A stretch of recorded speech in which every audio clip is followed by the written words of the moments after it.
to Salutations, my dearest friends. My name is Samantha, and in today's video we are going to be talking about some Sapphic YA books that are perfect for pretty much anyone.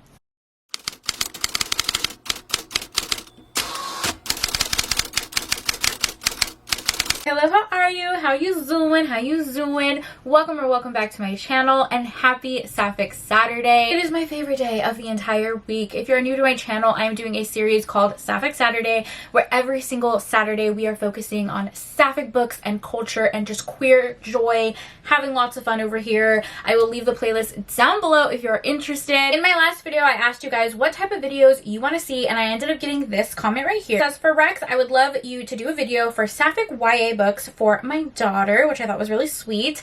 And I actually got this request a lot also over on my TikTok. A lot of people were asking for Sapphic recommendations that don't have a lot of steam, are kind of low angst, good for any age group. So that is what we're going to be talking about. I just did a Sapphic dark romance video, so the complete opposite of this video, and I was getting a lot of requests for people asking for books that had no spice, low angst. And all of the books that I'm going to be talking about today kind of hit that prompt. They're low angst, really cute, sweet books that overall just focus on queer joy. Obviously, all of these books would be great for teenagers if you have any teenagers in your life, but I also think they would be good for anyone if you are looking for a really cozy, fun read. I am 28 years old, and I will be honest, I love YA books. I do. I think what people need to realize is, for me personally, I will always read YA books because I came out when I was 25 years old. Okay, I came out officially when I was 25 years old. It was very obvious before that, but we won't talk about that.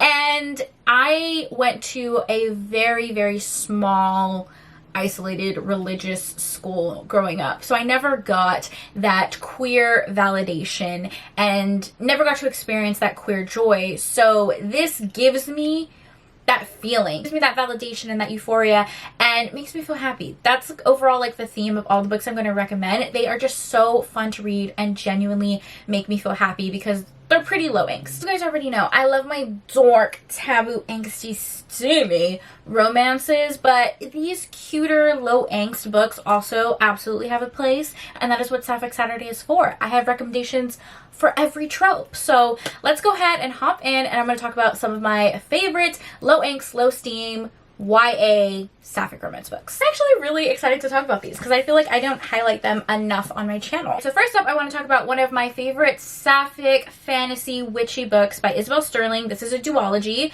I'm holding the second book in the duology right now. The first one is called These Witches Don't Burn, and then the second one is called This Coven Won't Break. These Witches Don't Burn is actually one of my favorite books of all time. When I read it, I think I read it in one sitting. When I was younger, my favorite genre to read was paranormal fantasy and queer witches, Sapphic witches. Are you kidding me? Like, sign me up. But this book follows our heroine Hannah, who is in high school, and she is a witch, and her specific coven really masters elemental magic, so fire, wind, air, etc. Heroine does live in Salem, Massachusetts, the capital of the witches, and something spooky-ooky is happening. It appears as if someone in the town is participating in blood magic, which is like the darkest, most forbidden magic that you could do. This dark magic appearing all over her school and all over her town in Salem, she is definitely fearful for her coven's safety, so she ends up working with her ex-girlfriend to kind of solve what is going on. In the midst of all of this, a new girl moves into town, and she kind of like has a little crush on her. It follows their romance a little bit as well. Isabel Sterling has just absolutely mastered at writing a captivating story.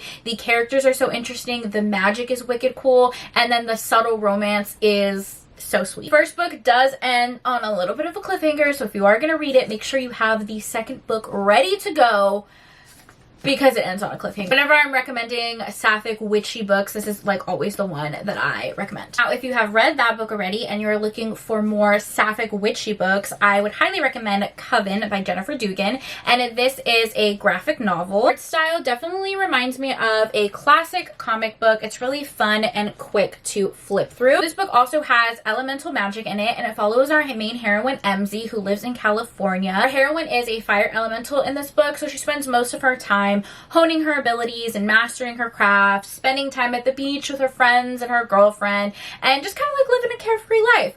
But all of a sudden things get twisted upside down when members of her family's previous coven are suddenly found murdered. dead.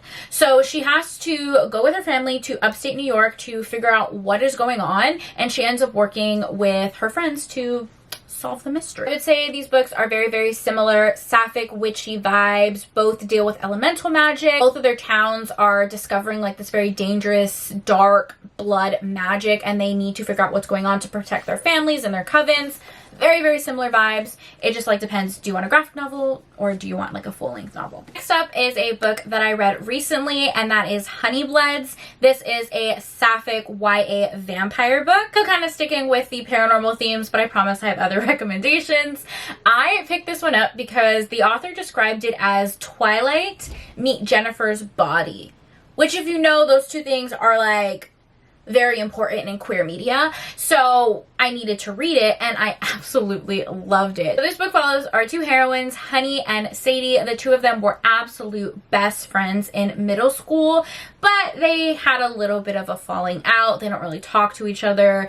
They're polar opposites. So one went with like the cool crowd and the cheerleaders, and the other heroine is like in an indie band, and they're just very different people now and have not spoken since middle school. It's the kind of friendship where they know that they will always have each other's back. So one day in the middle of the night, Honey shows up at Sadie's house desperately needing her help because she's been turned into a vampire. She needs help literally burying a dead body and also finding the person who turned her into a vampire so she can seek vengeance. This book takes place during the summer, so it very much gives like summer vacation road trip vibes, and it's really sweet, really fun, and I highly recommend it. All right, let's switch gears a bit and talk about a YA contemporary book, and that is She Drives Me Crazy.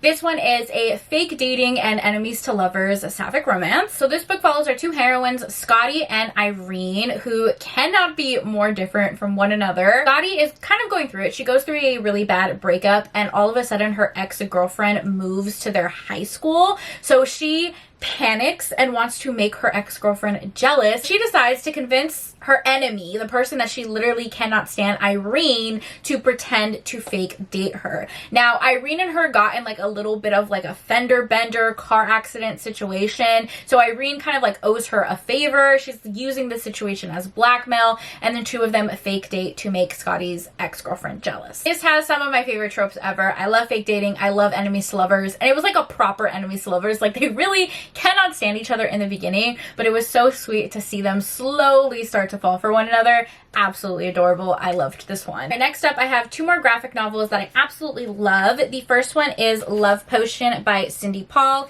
This is also a novella. It's really not that long, and the art style has like this ethereal kind of vibe. Very pretty. I would describe this kind of like a cozy fantasy graphic novel. So this is an opposites attract romance between a witch and a princess. There is a witch in their town, and she has been secretly pining for the princess that lives down the road from her. She doesn't even think that this princess knows that she exists, but all of a sudden our other heroine walks into Blair's shop and asks her for a love potion, and it follows their romance. Super sweet, super cute. Love the art design. Also a very fast read since it's a novella. I love rereading it because I just think the art is so cute. This is my favorite one. Oh my god, are you kidding me? Oh, adorable, adorable. I love an opposites attract romance. This next one is a really good like coming of age type of book, and this is The Girl from the Sea by Molly Knox. This one also has that like classic graphic comic book art style. It starts off by following our main character Morgan, who's 15 years old,